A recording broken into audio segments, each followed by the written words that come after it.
Hi, Frog here, welcome back to the channel. Game in the back is Prodeus or Prodeus or Prodeus. The former is the proper pronunciation, but I'm a free man and I can say it however I want.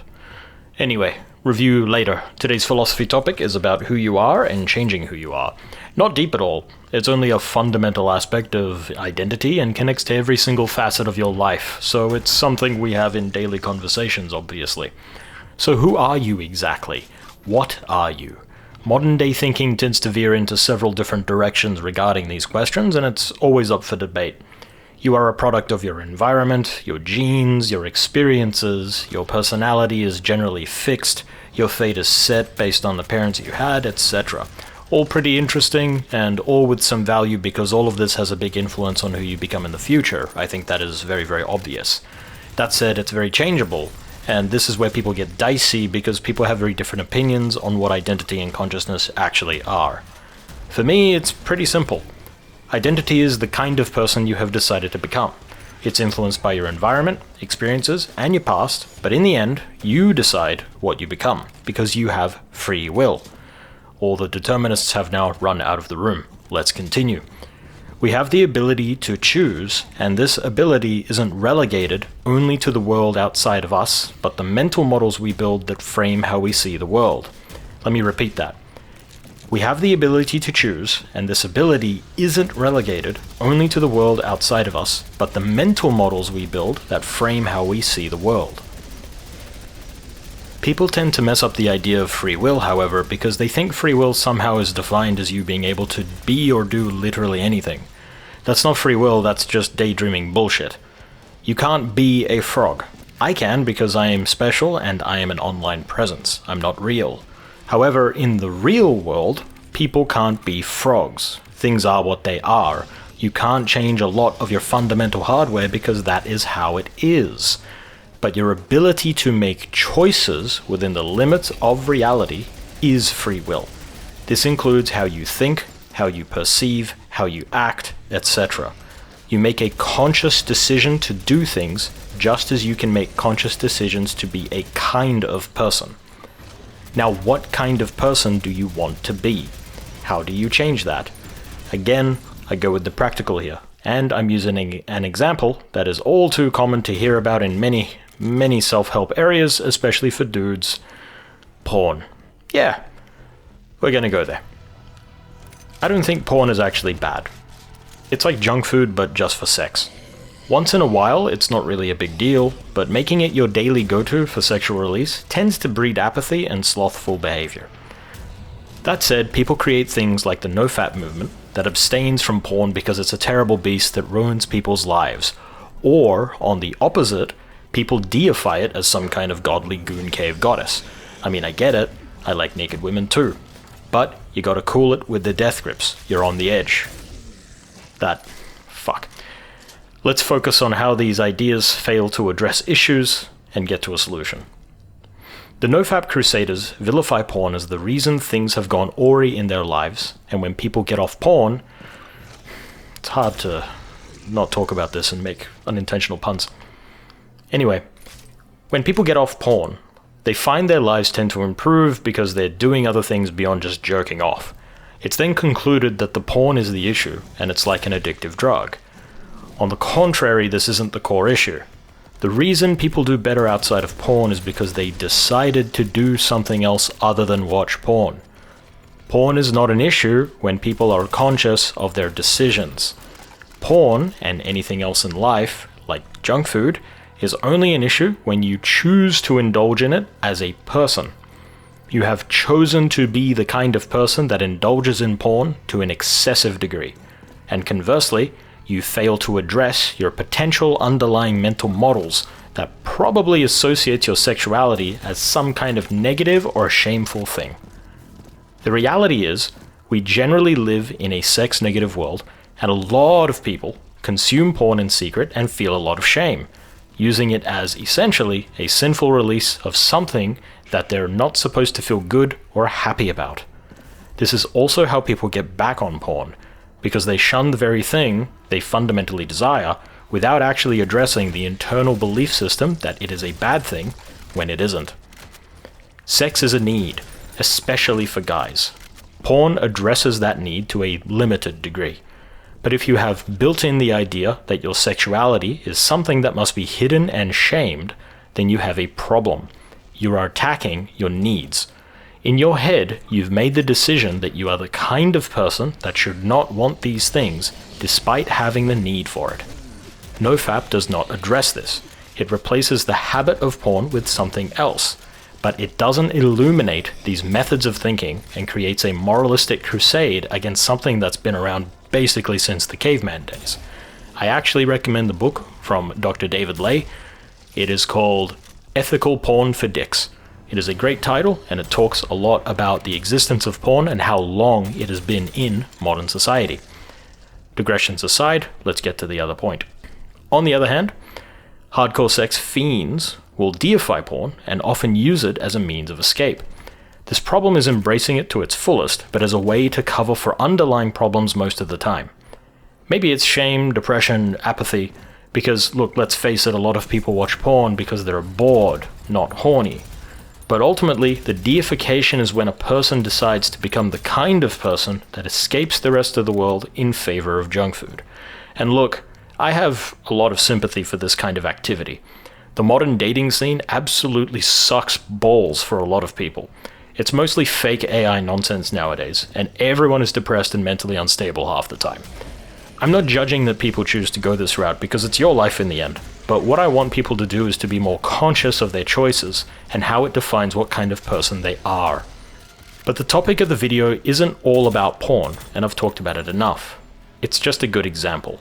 These two extreme opposites tend to either demonize or deify a particular thing in the world, and both are choices made to try and fix a problem but not address the kind of person they are choosing to be, which makes these decisions fundamentally. So, how do I think it's solved then? Well, again, this whole channel is about being simple and making things practical, so I'm going to make it a lot simpler. Ask yourself these questions. What kind of person do I choose to be? What kind of person is a happy and fulfilled person? And what kind of decisions does this person make? These three questions are the pathway. It works for me. You ask yourself these questions, and you'll find values in yourself that you may have actually forgotten. Let's say you're having difficulty with porn. Alright, so what kind of person doesn't have difficulty with that? What kind of person must you decide to become? How do you address the need for sex outside of excess porn use? These questions will lead you down a path where you can figure out a solution to your problems, and you're fundamentally changing yourself as a person because you are deciding to be different. So, as another example, I'm the kind of person that doesn't really stay up late. I go to bed at like 10 p.m. You'll have to excuse me, I'm very tired during this recording. So, I'm the kind of person that doesn't stay up late. So I decide to sleep early so I can wake early. It just makes me much happier, and I like my mornings. I also want to be the kind of person that writes about philosophy, so I make the decision to write and think more often, so I block the time in for that. These are questions that probe awareness, and when you're aware, you make better decisions. I'm not the kind of person that spends a lot of time on porn, because I have decided to be the kind of person that works on XYZ projects, and that kind of person doesn't have the time or the boredom for porn. Again, it's not an inherently bad thing. Porn is just entertainment for adults in the end. But you can identify that it takes time away from things that may be more valuable to you when you decide to pursue those things instead. There's no moralistic judgment behind the thing or the activity. There is only your choices and decisions. You're choosing your identity, and that takes conscious awareness and decision making. Porn, junk food, drugs, alcohol, video games. They are just things that we use to fulfill a desire to some degree. When we use them, we fundamentally decide we are the kind of person who uses them. Fitness dudes will talk about their gains because they have decided to be that kind of person. They don't have time to talk about other stuff because it isn't in the ammo box of the identity they have decided to create. When you make these decisions consciously, the action itself to either abstain or pursue something also becomes a lot easier. When you shun something despite still needing or wanting it, you are fighting against the person you already are.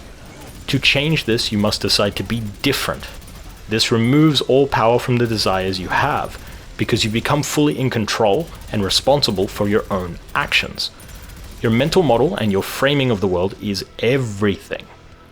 Get that down, and becoming the person you want to be becomes a lot easier because you have decided it will be so. It is very simple, but often not easy to execute, so good luck. Anyway, I want to talk about murdering monsters, so let's get to the Prodeus review.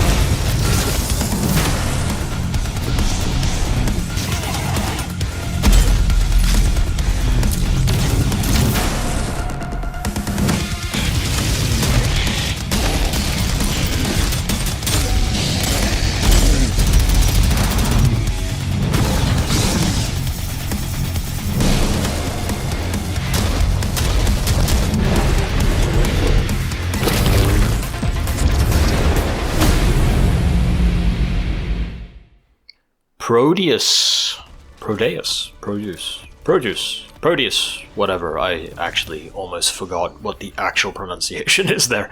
Yeah, Prodeus. There isn't much to say about this game beyond it's fucking awesome, and it's really goddamn violent. You could probably tell by all the gameplay footage as well how much blood there is. Made by a bunch of ex-Raven devs, and Raven being responsible for an enormous amount of amazing shooters back in the day, and the god-tier game Jedi Outcast 2, and I will physically fight any Star Wars fan who even remotely suggests that this game is not the best Star Wars game out there. Prodeus has you play as a guy. I don't know his name, but you play as a guy, and you run around industrial and alien maps, shooting hordes of zombies and monsters, tearing off limbs, and watching blood splatter across every crevice the eye can see. Prodeus is really, really violent, and feels like a direct continuation of Doom 2 from the 90s. It has that distinct pixelated appearance to it that is deliberately done by the developers, and plays very much like 90s shooters where you go through labyrinthine corridors, find hidden goodies, enter big arenas, and kill a giant amount of spawning piece of shit enemies, and repeat. The gameplay is dead simple, but it is so good. All the guns have use cases depending on what you're fighting, and all of them have alternative firing modes too. The shotgun is useful for facial reconfiguration of monsters at close range, and also has an alt fire that can hit enemies from a distance, setting them on fire. The minigun is useful for cleaning the room with blood and taking advantage of your base. The plasma is a great all-rounder that can also curve bullets with a special tagging mechanic. The rocket launcher is a rocket launcher, there's not much else to say, and so on. Every gun feels really, really good to shoot, and all the enemies are fun to play against.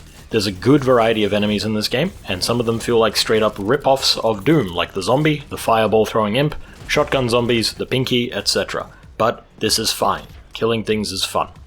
Look, you're not playing this game because it's original. It's not, and it doesn't really have to be. You're playing this game because the developers know how to make a tightly designed shooter that nails down all the core mechanics. I finished it on the second hardest difficulty, and I didn't have that hard of a time. That said, a weird point I have to make is its checkpoint systems. For some reason they decided or figured out it was a good idea to have you respawn upon death, but not respawn all the enemies. This kind of kills all the tension, and is a weird design decision, but I think I could see what they were going for, which was maintaining a flow state. So, fair enough. That said, the expansion will apparently allow for quick saving, so that'll be a solved problem. And speaking of the expansion, I do recommend looking at the trailer for that, because, my god, you can grapple onto things while shooting them in the face, and I'm very, very on board for that. Oh, yeah, and the music is great.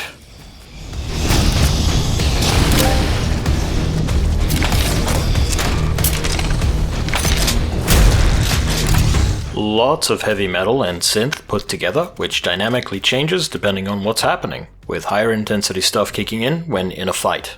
It's Andrew Hulshult behind the music, so no surprise it's good. He's done a bunch of different FPS games.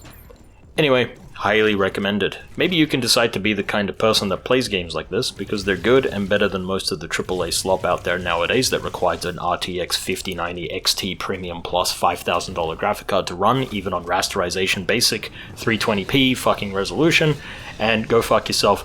I'm not gonna buy that shit. I'm gonna stick to my 2060 and my basic budget games and indie stuff, because that's where the good shit is. Frog out.